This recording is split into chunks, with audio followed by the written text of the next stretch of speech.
தமிழ் பேசும் அனைத்து நல்லவங்களுக்கும் வணக்கம். ரீசெண்டா Realme லான்ச் பண்ண ஸ்மார்ட் போனுடைய அன்பாக்சிங் நம்மளால போட முடியல. நிறைய பேர் கேட்டுட்டே இருந்தீங்க. ஸோ உங்களுக்காக Realme GT6 அப்படின்ற அடுத்த ஸ்மார்ட் போனை கொண்டு வந்திருக்கேன். அண்ட் இந்த ஸ்மார்ட் போனுடைய ஸ்பெஷாலிட்டி என்ன தெரியுமா? அந்த ஏஐ இல்லைங்க, ஏஐ இருக்குன்னு அவங்க போட்டிருக்காங்க. அது உண்மையாவே இருக்குதா இல்லை எப்படி இருக்குன்றத பத்தி நம்ம டிஸ்கஸ் பண்ணுவோம். பாக்ஸோட ஃப்ரண்ட் சைடில் பார்த்தீங்கன்னா Realme பிராண்டிங் சின்னதாக தான் கொடுத்துருக்காங்க. மொபைல் பேரை பெருசாக கொடுத்துருக்காங்க. ஆனால் இந்த சைடில் பார்த்தீங்களா most reliable smart phone service provider. சரி, பாக்ஸ்குள்ள மொபைல் இருக்கு, கேஸும் கொடுத்துருக்காங்க. ஆனால் கேஸோட கலருக்கும் மொபைல் கலருக்குமே ஏன்டா இந்த மாதிரி வித்தியாசமாக கொடுத்துருக்கீங்க அப்படின்னு தான் வந்து தோணுது. சரி, சிம்மச்சரி டூல் இருக்கு அண்ட் போர்ட்டுக்கான அந்த ஸ்டிக்கர்ஸும் வந்து கொடுத்துருக்காங்க. 120 வாட்க்கான ஃபாஸ்ட் சார்ஜர் வந்து கொடுக்குறாங்க. அண்ட் உங்களுக்கு டைப் ஏ டு டைப் சிக்கான கேபிள் இருக்கு. டேய், என்னடா செகண்ட் ஹேண்ட் போன் வாங்கினீங்களாடா? புது போன் தானே? ஏன்னா பின்பக்கம் வித்தியாசமான டிசைன்லாம் ஓகே இருங்க, உங்களுக்கே கண்ணு கூச வைக்கிறேன். தெரியுதா? வரல அந்த அளவுக்கு, பட் அந்த மாதிரி தான் இருக்குது. மேலே வந்து பார்த்தீங்கன்னா கண்ணாடி. நீங்கள் வீடியோலாம் விலாகெல்லாம் இப்படியே எடுத்துக்கலாம். அதுக்காக அது ஆக்சுவலி இப்படியே பார்த்தீங்கன்னா உங்கள் ஃபேஸ் இங்கே தெரியும். இங்கே பார்த்து நீங்கள் ரியர் ஃபேஸிங் கேமராலே வீடியோ எடுக்க முடியும். புரியுதுங்களா? பின்னாடி எல்லாம் RGB லைட்டிங் தான் கொடுக்குறாங்க. நாங்கள் பாருங்க கண்ணாடியே வச்சு கொடுத்துருக்காங்க டிசைனில். கீழே இருக்கிறது வந்து பார்த்தீங்கன்னா ஒரு வித்தியாசமான ஒரு கலர் காம்பினேஷன் இருக்குது. ஆனால் செம ஃபிங்கர் பிரிண்ட்ஸ் மச்சஸ் வந்து பட்டிருக்கு. ப்ளஸ் வழுக்கிறதுக்கான வாய்ப்புகளும் மிக அதிகமாகவே இருக்கிறது. ஆனால் என்னென்னா இதை வந்து கிளாஸு மெட்டல் எல்லாம் யூஸ் பண்ணி செய்திருக்கிறதா சொல்லியிருக்காங்க. பட் இது வந்து பார்த்தீங்கன்னா உங்களுக்கு டச் பண்ணீங்கன்னா ஒரே லேயரா தான் வந்து இருக்கு. தனித்தனியா இது வந்து மெட்டல் மாதிரி ஃபீல்லாம் கிடையாது. ஆக்சுவலி பார்க்கறதுக்கு தான் அப்படி வந்து தெரியுது.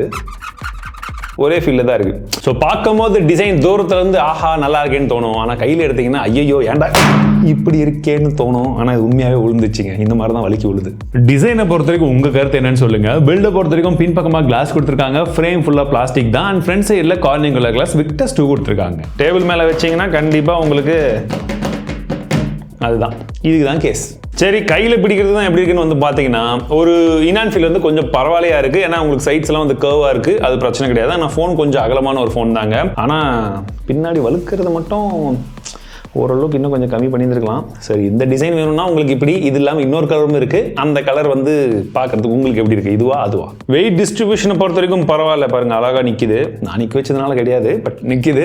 அண்ட் வெயிட்டும் வந்து பார்த்தீங்கன்னா கண்டிப்பாக ஒரு 200 கிராமுக்கு மேலே இருக்கிற மாதிரி தான் தெரியுது. ஸோ எக்ஸாக்ட் வெயிட் என்னன்றதை வந்து பாருங்க. ஆனால் நல்ல ஒரு திக்கான ஒரு ஃபோனுங்க, அதில் மட்டும் குறை வைக்கல. சரி, போர்ட்ஸ் அப்படின்னு பார்த்தீங்கன்னா வலது பக்கமாக பவர் பட்டன் கொடுத்துருக்காங்க. அதுக்கு மேலே வால்யூம் ராக்கர் கீஸ் இருக்கு. மேலே பார்த்தீங்கன்னா நமக்கு செகண்டரி நாய்ஸ் கேன்சலேஷன் மைக் கொடுத்துருக்காங்க. பிளாஸ்டருமே இருக்கு. அண்ட் டியூவல் ஸ்பீக்கருக்கான அந்த ஸ்பீக்கர் கில்லுமே ஒன்று கொடுத்துருக்காங்க. இடது பக்கமா எதுவுமே கிடையாது. கீழ் பக்கத்தில் வரும்போது நமக்கு சிம் ஸ்லாட்ஸ் வந்து கொடுத்துருக்காங்க. அது என்ன இருக்குன்றதை பார்த்தலாம். ஹைபிரிட்லாம் வந்து கிடையாதுங்க, 2 சிம் தான் போட முடியும். ஸோ நீங்கள் வாங்கும் போது ஸ்டோரேஜை பார்த்து வாங்கிக்கணும். அதுக்கப்புறமா பிரைமரி மைக்ரோஃபோன் இருக்கு, டைப் சி போர்ட் கொடுத்துருக்காங்க அண்ட் ஸ்பீக்கருமே இருக்கு. ஃப்ரண்ட் சைடில் பார்த்தீங்கன்னா உங்களுக்கு ஒரு நல்ல பெரிய டிஸ்பிளேவா இருக்கு. இன்ஃபேக்ட் சொல்ல போனால் பெசில்ஸும் ரொம்பவே மினிமலிஸ்டிக்காக தான் இருக்கு. 6.78 இன்ச்க்கான LTPO AMOLED டிஸ்பிளே வந்து கொடுத்துருக்காங்க. உங்களுக்கு 1 Hz இருந்து 120 Hz வரைக்குமே வந்து போகும். ஃபுல் HD பிளஸ் ரெசல்யூஷன் வந்து கொடுத்துருக்காங்க. அண்ட் HDR10+ கான சப்போர்ட் கொடுத்துருக்காங்க. டால்பி விஷனுமே இருக்கு. 1600 நிட்ஸ்கான HBM பிரைட்னஸ் வந்து இருக்கு. கர்வியா இருக்கிறதுனால உங்களுக்கு எந்த ஆங்கிள் இருந்து பார்த்தாலுமே அதுவுமே ஓரளவுக்கு பரவாயில்லையே, கொஞ்சம் பிரீமியம் டிசைன் மாதிரி தான் வந்து தெரியுது டிஸ்பிளேலயுமே சொல்ல போனா.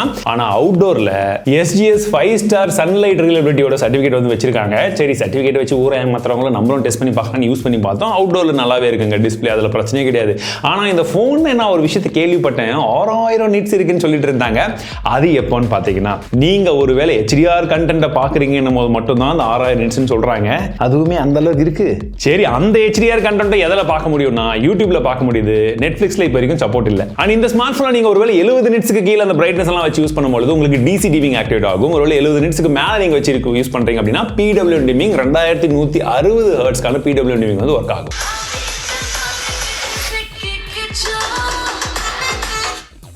ஸோ ஆடியோ பொறுத்த வரைக்கும் ரொம்ப லவுடெல்லாம் எதிர்பார்க்காதீங்க. பட் கொடுத்துருக்கிற வால்யூமை நீங்கள் 100% வச்சா கூட சவுண்ட் குவாலிட்டி நல்லாவே இருக்குன்னு சொல்லலாம். ரீசெண்டாக நம்ம பார்த்த Snapdragon 8s Gen 3ன்ற ப்ராசஸர் தான் இதுலையுமே வந்து கொடுத்துருக்காங்க. ஸோ நாங்கள் ரன் பண்ணும்போது AnTuTu ஸ்கோரை பொறுத்த வரைக்கும் வந்து பார்த்தீங்கன்னா 1.47 மில்லியன் வருது. அண்ட் உங்களுக்கு CPU த்ராட்லிங்கும் எவ்வளோ வந்ததுன்னு பாருங்க. 3D மார்க்லேயும் வந்து பார்த்தீங்கன்னா 55% மட்டும்தான் வந்திருக்கு. இது கொஞ்சம் அப்படிதான் இருக்குது. LPDDR5Sக்கான RAM டைப் கொடுத்துருக்காங்க. UFS 4.0க்கான ஸ்டோரேஜ் டைப் எல்லாம் இருக்குதுங்க. தேவையான எல்லா விஷயமும் இருக்குது. சரி, கேமிங் ப்ராக்டிகலி எப்படி இருக்கு அதுதானே ரொம்ப முக்கியம். எங்க டீம்ல BGMA ஃபர்ஸ்ட் விளையாடி பார்த்துருக்காங்க. எல்லாருமே ரெகுலராக விளையாடக்கூடிய கேம் அது. ஸோ அந்த கேமை பொறுத்த வரைக்கும் ஸ்மூத் எக்ஸ்ட்ரீம் பிளஸ் வந்து விளையாடி இருக்காங்க. 90 FPS வரைக்கும் தான் மேக்ஸிமம் சப்போர்ட் வந்து இருந்திருக்கு. அதில் விளையாடும் போது கேம் பிளே நல்லாவே இருந்திருக்குன்னு சொல்லலாம். அண்ட் 30 மினிட்ஸ் வரைக்கும் கேம் பிளே பண்ணியிருக்காங்க. ஹீட்டிங் அதில் எந்த ஒரு விதத்திலையுமே நோட்டீஸ் ஆகல. சரி, இருக்கிறதுலே ஹெவியான கேம் ஜென்ஷன் இம்பாக்ட் தான் பேரை கரெக்டாக கரெக்டாக தான் சொல்கிறேன்னு நினைக்கிறேன். நான் ரீசெண்டாக நான் விளையாடுறது இல்லைங்க கேம் எல்லாம் எங்கள் டீம் விளையாடுவாங்க. I never play games. சரி, அந்த கேமை விளையாட சொன்னேன். ஒருவேளை நீங்கள் எல்லாம் விளையாடுவீங்கன்னு நினைக்கிறேன். எத்தனை பேர் ஜென்ஷன் இம்பாக்ட் விளையாடுவீங்க இல்லை பிஜிஎம் விளையாடுவீங்களான்னு கமெண்ட் செக்ஷனில் சொல்லுங்க. அந்த கேமையும் அதே மாதிரி 30 minutes கிட்ட வந்து இருக்கிறதுலே டாப் செட்டிங்ல வச்சு விளையாடி பார்த்துருக்காங்க. 1.5K ரெசல்யூஷன்ல விளையாடும் போது கேமிங்கோடைய பர்ஃபார்மன்ஸ் எல்லாம் நல்லா தான் இருந்திருக்கு. ஆனால் என்னன்னா 45 டிகிரி வரைக்கும் டெம்பரேச்சர் வந்து போயிருக்கு. இன்னும் கொஞ்சம் புஷ் பண்ணும்போது 47 வரைக்குமே போயிருக்கு. ஆனால் இந்த கேமிங்ல இன்னொரு விஷயத்தை பண்ணியிருக்காங்க. அவங்க கேம் டியூன் அப்படின்னு சொல்லக்கூடிய விஷயத்தை வந்து கொடுத்துருக்காங்க. அதாவது நம்ம ப்ராசஸர்ல எல்லாமே என்னென்ன கோருக்கெல்லாம் என்னென்ன கிளாக் ஸ்பீட்லாம் இருக்கு பாத்தீங்களா, அதில் டிஃபால்ட்டாக ஒரு கிளாக் ஸ்பீடை கொடுத்துட்டு உங்களுக்கு வேணும்னா நீங்க ஹையஸ்ட் கிளாக் ஸ்பீட்லேயே விளையாடிக்கலாம் அப்படின்றது போல ஒரு ஆப்ஷனை கொடுத்துருக்காங்க. இது எந்த அளவுக்கு ஒர்க் ஆகுது அப்படின்றத பத்திலாம் இன்னும் இன்டெப்தா டெஸ்ட் பண்ண வேண்டியது இருக்கு. உங்களுக்கு வேணும்னா சொல்லுங்க. இந்த போனுடைய ரிவ்யூ வேணும் அப்படின்ற பட்சத்தில் ஒரு 10,000 லைக் வந்ததுன்னா கண்டிப்பா நம்ம இது வரைக்கும் பண்ணது போல இதற்கும் ரிவ்யூ போட்டுடலாம். அதில் இதெல்லாம் சேர்த்து டெஸ்ட் பண்ணலாம். ஏன்னா நார்மலா அதுவே வந்து பீக்ல ஒரு கிளாக் ஸ்பீட் இருக்கும். இவங்க அதை கம்மி பண்ணி வச்சுட்டு இதெல்லாம் நாங்கள் கொடுத்துருக்கோம் எக்ஸ்ட்ரான்னு சொல்றாங்கல்ல, அது ஒர்க் ஆகுதான்றது இன்டெப்தா டெஸ்ட் பண்ணிடலாம். இந்த வீடியோஸ் ஃபுல்லா ஷூட் பண்ணி முடிச்சதுக்கு அப்புறமாக ஒரு அப்டேட் வந்துருச்சு. அந்த அப்டேட்டுக்கு அப்புறமா ஹீட்டிங்கை டெஸ்ட் பண்ணி பார்த்தா கேமிங் அப்பெல்லாம் ஹீட்டிங் பெருசா இல்லை. அதாவது 47 டிகிரி வரைக்கும் போல, ஆனால் 45 டிகிரி வரைக்கும் வருது. இது இப்போதைக்கு வந்து அப்டேட் வச்சு நம்ம சொல்றோம். ஃபியூச்சர்ல வேற ஏதாச்சும் ஒரு அப்டேட்டை கொடுத்து சொதப்பாம இருந்தா சரி. ஸோ பேட்டரின்னு பார்க்கும்போது 5500 mAh பேட்டரி கொடுத்துருக்காங்க. 120 வாட்கான ஃபாஸ்ட் சார்ஜிங் சப்போர்ட் இருக்கு. 10 நிமிஷம் சார்ஜ் போட்டா 50% ஆயிடும் சொல்லிட்டு இருக்காங்க. 100% சார்ஜ் போடும்போது எவ்வளவு ஆகுதுன்றதை பார்க்குறோம். ஏன்னா இப்போதான் ஃபோன் வந்துச்சு. ஜஸ்ட் 1 டே மட்டும் தான் யூஸ் பண்ணியிருக்கோம். ஸோ இது வரைக்கும் ஃபர்ஸ்ட் இம்ப்ரெஷன் மட்டும் தான். அது எல்லாத்தையுமே சேர்த்து ரிவ்யூல செய்யலான்னு சொல்ல, ரிவ்யூ செய்யலான்னு சொல்றேன். யூஐயை பொறுத்த வரைக்கும் செம்ம சர்ப்ரைஸ். ஏன்னா இந்த யூஐயை பாருங்க, பார்க்கும்போது உங்களுக்கு ஏதாச்சும் தோணுதா? இவ்வளோ கிளீனா இப்போ இருக்கு, போக போக இருக்குமான்னு தெரியல. இவ்வளோ கிளீன்லாம் கிடையாது. தனியாக ஒரு ஃபோல்டரில் என்னென்ன ப்ளோட்டர்ஸ் வந்ததுன்றதை நாங்கள் போட்டு வச்சிருக்கோம். ஸோ இவ்வளோ தான் ப்ளோட்டர்ஸ் இருக்கு. இதுவே ப்ளோட்டர்ஸ் தானே ப்ரோன்னு கேட்டிங்கன்னா, இதுக்கு முன்னாடி வந்த ரியல்மி ஃபோனெல்லாம் பார்த்துருந்தீங்கன்னா தெரிஞ்சிருக்கும். அதெல்லாம் லாரியாக வந்துச்சு. இது ஷேர் அவுட்டால தானே வந்திருக்குது அப்படின்றதுக்காக சொல்கிறேன். சரிங்களா? ஒரு நல்ல மூவ். ஓகே சரி, இதில் வந்து நமக்கு ரியல்மி Y15 கொடுக்குறாங்க. ஆண்ட்ராய்ட் 14 மேலே ரன் ஆகுது. 3 OS அப்டேட்டும் 4 வருஷத்துக்கான செக்யூரிட்டி அப்டேட்டும் தந்துருவேன்னு சொல்லியிருக்காங்க. which is fairly good. ஏன்னா முன்னெல்லாம் 2 வருஷம் தான் சொல்லிட்டு இருந்தாங்க. நம்ம தொடர்ந்து கேட்டுட்டே இருந்தோம். 3 வருஷம் கொடுங்க, எல்லா பிராண்டுமே எல்லாருமே 20,000 பட்ஜெட்டுக்கு மேலே ஃபோனை மட்டும் விற்கிறீங்கன்னு சொல்லிட்டு இருந்தோம். ஸோ கொடுக்க ஆரம்பிச்சிருக்கிறது வரவேற்கத்தக்க விஷயம். அண்ட் சொன்ன மாதிரி கொடுத்தாங்கன்னா பெட்டரா இருக்கும். சரி, அந்த யூஐயோட எக்ஸ்பீரியன்ஸ் எப்படி இருக்குன்னா நல்லாவே இருக்கு. இந்த வாட்டி இன்னும் ரிஃபைன் பண்ண மாதிரி தான் வந்து தெரியுது. ஒரு ஸ்மூத்தான ஒரு எக்ஸ்பீரியன்ஸ் அப்படின்னு சொல்லலாம். நாங்கள் பெருசாக லேக்லாம் வந்து நோட்டீஸ் பண்ணல. நம்ம அந்த கலர்ல பார்த்தோம்ல, கலர்ஃபுல்லா அந்த கலர்ல இருந்த நிறைய விதமான விஷயங்கள் இங்கேயுமே இருக்குது. உங்களுக்கு அந்த ஃபைல் டாக்கா இருக்கட்டும், இல்லை கம்யூனிகேஷன் ஷேரிங்கா இருக்கட்டும், இதெல்லாம் இருக்குது. சரி, இப்போ அந்த முக்கியமான விஷயத்துக்கு வருவோமா? ஏஐ, அந்த ஏஐ ஃபீச்சர்ஸ் ஒரு சிலது இருக்குதுன்னு சொன்னாங்களே, அது என்னன்னு பார்த்தீங்கன்னா ஃபர்ஸ்ட் ஏஐ ஸ்மார்ட் லூப் அப்படின்னு சொல்றாங்க. அதாவது நம்ம இந்த மாதிரி ஏதாச்சும் வந்து டிராக் அண்ட் ட்ராப்லாம் வந்து பண்றோம்னு வச்சுக்கோங்களேன், இதை எங்க டிராப் பண்ணுவோம் அப்படின்றது அந்த ஏஐ வந்து கணிச்சு சைடில் வந்து கொடுத்துருமா, நம்ம அங்கே போய் டிராப் பண்ணிக்கலாம். ஓகே, இதுக்கும் ஏஐக்கும் எப்படி சம்மந்தப்படுத்துறாங்கன்னு எனக்கு சத்தியமாக வந்து புரியல. ஒருவேளை நம்ம பண்ண போறோன்றது தெரிஞ்சு வருதா, இல்லை நம்ம பண்ணதுக்கு அப்புறம் வர்றது வந்து அது எப்படி ஏஐ ஆகும்? I have no clue. சரி, போட்டோஸ்ல என்ன இருக்குன்னு பார்த்தீங்கன்னா அந்த ஏஐ ஸ்மார்ட் ரிமூவலாம் காலங்காலமாக இருந்துச்சு இந்த ஒரு ஃபீச்சரை. இப்போ திடீர்னு முன்னாடி ஒரு ஏஐ போட்டு எல்லாமே ஏஐன்றாங்க நண்பர்களே. ஸோ இவங்க என்னத்த பண்றதுன்னு தெரியல. ஏஐ நைட் விஷன் மோட் மட்டும் இன்னும் கொஞ்சம் இன்டெப்தா டெஸ்ட் பண்ணணும். ஏன்னா அது உண்மையாவே ஒர்க் ஆகுதா இல்ல அதுலயுமே சும்மா கலர் அடிச்சு விட்டுட்டு இந்த நைட் மோடே நம்ம இத்தனை வருஷம் எடுத்துருந்தோம் பாருங்க. அதுலயே முன்னாடி ஏஐ போட்டு இப்போ night mode, AI night mode, normal mode கிடையாது. பிரைசிங்கும் ஏஐ பிரைசிங்கா இல்ல நார்மல் பிரைசிங்கான்றதை பார்த்தலாம். சரி, அப்படியே இப்போ கேமரா பக்கம் போனோம்னா ஃபர்ஸ்ட் சென்சரே வந்து பார்த்தீங்கன்னா சோனி LYT-808 அப்படின்னு சொல்லக்கூடிய 50 மெகாபிக்சலான சென்சர் வந்து கொடுத்துருக்காங்க. ஓகே, லைட் சென்சர் எல்லாமே வந்து என்னோட எக்ஸ்பெக்டேஷன் வந்து கரெக்டா வந்து எடுத்துட்டு வந்திருந்தது. செல்ஃபின்னு பார்க்கும்போது 32 மெகாபிக்சலான கேமரா, நல்ல லைட்டிங் கண்டிஷன்ல நீங்க டே டைம்ல எடுக்கக்கூடிய ஷாட்ஸ்லாம் வந்து பார்த்தீங்கன்னா நல்லாவே வருதுன்னு சொல்லலாம். இன்ஃபேக்ட் சொல்ல போனா டீடைல்ஸுமே நல்லா இருக்கு. டைனமிக் ரேஞ்ச் மட்டும் ஒரு சில இடத்துல மட்டும் கொஞ்சம் சொதப்புது. பட் ஓவராலா வந்து பார்த்தீங்கன்னா இமேஜ் குவாலிட்டி நல்லா இருக்கு. அண்ட் அந்த ஷாலோ டெப்த் ஆஃப் ஃபீல்டுமே வந்து பார்த்தீங்கன்னா ஓரளவுக்கு நேச்சுரலா இருக்கு. நீங்க போர்ட்ரேட் ஷாட் எடுக்காமே அண்ட் போர்ட்ரேட் எடுக்கக்கூடிய இமேஜ் எல்லாம் வந்து பார்த்தீங்கன்னா எட்ஜ் டிடெக்ஷனும் வந்து நல்லா இருக்கு. அண்ட் டீடைல்ஸுமே நல்லாவே வந்து கேப்சர் பண்ணிருக்கு. செல்ஃபியை பொறுத்த வரைக்கும் ரியர் ஃபேசிங் கேமரா அளவுக்கு வந்து இல்லைங்க. செல்ஃபில கொஞ்சம் டீடைல்ஸ் வந்து கம்மியா தான் இருக்கு. சரி, இப்போ இந்த பட்ஜெட்ல நமக்கு இருக்கக்கூடிய பெரிய போட்டினா Xiaomi தான். Xiaomi உடைய CIVI-4 இப்போ ரீசெண்டா வந்தது. இது ரெண்டுத்தையுமே சைட் பை சைடு வச்சு உங்களுக்கு எது பெஸ்ட்ன்றது வந்து பாருங்க.